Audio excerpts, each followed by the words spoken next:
Good morning, guys. How are we doing? Good morning, Alex. How are you? Welcome back, Alex. Thank you. So, just when you thought you'd seen everything, you saw that. Yeah. Wow. 8 seconds. Let's talk about it. We went from talking all about the game to all about what happened at the end of the game. What's up, bro? All right, guys, we have a packed show today. Will the Cowboys bounce back in Detroit, and will Brady and the Patriots get their revenge on the Eagles? But first, we have to start with the Steelers-Browns brawl from last night. The Browns got the win, but it ended in ugly fashion. Up 21-7 with 14 seconds left. Steelers quarterback Mason Rudolph was driven to the ground by Myles Garrett after a pass. Now, Rudolph looked like he attempted to rip Garrett's helmet off while on the ground. Garrett retaliated by pulling Rudolph's helmet off and hitting him over the head with it. Garrett was among 3 players to get ejected from the brawl. After the game, players weighed in on the chaos. Take a listen. I didn't see why it started, but that's inexcusable. I don't care, rivalry or not, we can't do that. That's kind of the history of what's been going on here lately, hurting yourself, and that's just endangering the other team. That's inexcusable. He knows that. I hope he does now. It's tough.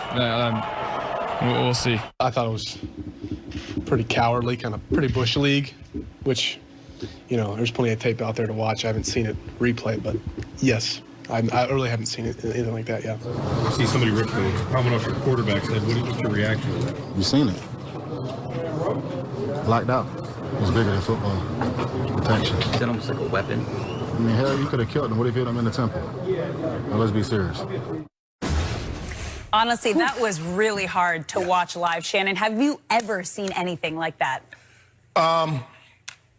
I've seen a teammate get hit fighting the locker room, Skip, but never on the. We didn't get to see that. We didn't get to see that. Now, Skip, I don't know if you remember this, but when this happened, I text Steve. I said, Steve, pull something. I think it was the late 80s. Your researcher. I said, pull this. The Kansas City and Oakland got into a brawl. And it was 1986. It was my freshman year in college. Now, Greg Townsend snatched the guy's helmet off. He didn't hit him with the helmet, but he did snatch it off, and it resulted, Skip, the 80s was a different game. He only got a 1-game suspension.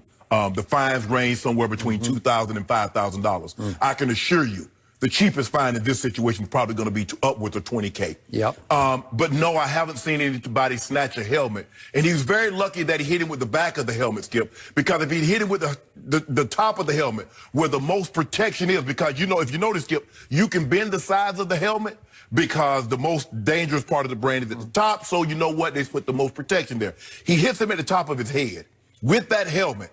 Now, Mason Rudolph got knocked out of a game about 4 weeks ago, Skip, on a hit from Earl Thomas. He sure did. Right in the jaw. Right in the jaw. Concussed. Lost a week. The NFL has a nice guideline how they're going to treat this situation, Skip. Albert Hainsworth got 5 games for stepping on the head of Andre Gerard.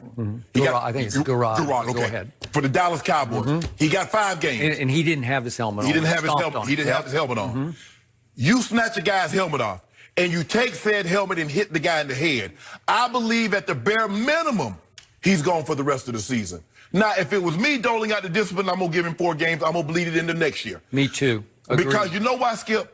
Punishment. You give him 4 or 6 games. I'm giving him 4 games. I'm giving him a total of 10. Okay. Because I want it to be severe and I want it to be harsh. Because punishment is not only for the perpetrator, it's also to prevent subsequent acts. I want anybody to think about doing this again. Man, you remember what Myles Garrett got for snatching the guy's helmet off and hitting him with it? He got 10 games. So I want the punishment to be so severe that a guy, that's not the move. A Ron Artest kind of penalty. Yes, right? yes. Because this is what the NFL's up against, Skip. Normally sports, only debate goes on sports shows. They're going to be talking about this on CNN. They will. They're going to be talking about this on regular news. And that's not what the NFL wants. So they have to send the stiffest, the harsh of penalties that they can possibly stand to let this not happen. Now, the other gentleman, 65, Owen Gobi. What was that? That's Bush League. You push the guy in the back. You're gonna get a game for what? After he got bashed in the head, he shoves him down from behind. For what? Skip, I still don't know what Myles Garrett was thinking. Okay, well, clearly he wasn't thinking. And and the way the Steelers' offensive linemen, I'm not surprised they acted like that. Now, Skip, I can't condone Pouncey kicking the guy. But him be acting and punching and doing what he did, that's normal because every offensive lineman in the NFL, no matter what they think of their quarterback, they're going to protect him at all costs. Skip, the guy throws the ball. Why was Myles Garrett so hell-bent on taking the quarterback to the ground with 8 seconds? Did he say something? Was something going on? Was something said that made him react the way he did? But I'll tell you what's going to happen, Skip, and I don't know if you remember this. Al Bubba Baker played with the Browns, and I don't know if he was the Browns. If I'm not mistaken, I think he still was because he later went to the Cardinals. He poked Ron Heller, who was an offensive tackle for the Eagles, in the eye. Ron Heller sued him and won because, you know, Skip, football, you can assault people as long as it's a football play. Yep. Swinging a guy's helmet and hitting him in the head is not a football play. So if I'm Mason Rudolph, I ain't flying back. I'm telling Mike Thomas I ain't flying back. I said, I'm going to go on down to the Cleveland Police Department and I'm going to file a report. Myles Garrett, that direct deposit you normally get for a couple of weeks, that's coming to me. And if, Skip, and if I'm not mistaken, I think Steve, my researcher guy, said his attorney, Mason Rudolph's attorney, tweeted something. We're in the process of getting more. Yeah. Really? Yeah.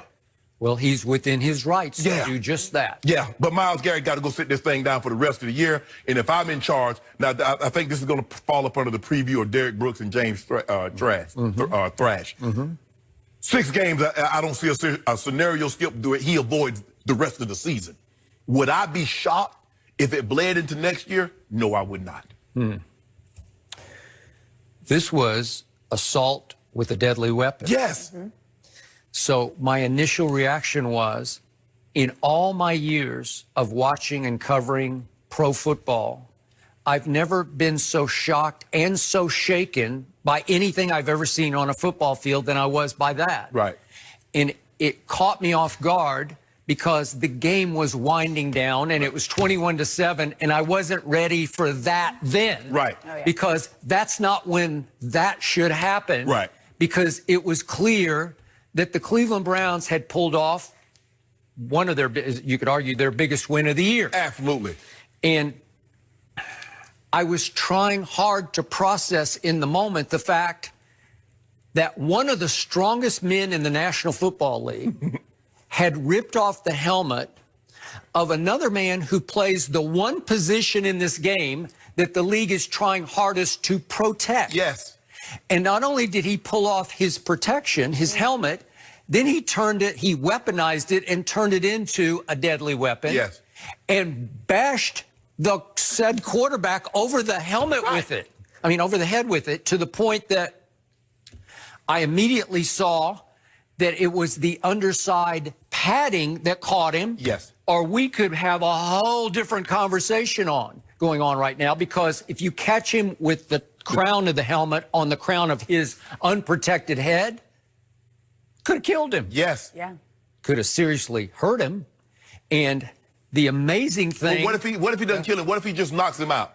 And at the what if he just split his head open? Yeah, he slumps down and he's like he's out. Myles Garrett might be gone for years. So, to me, I am with you in that because something just happened we've never, ever seen, then the punishment has to fit the quote-unquote crime. We need punishment we have never, ever seen. I agree.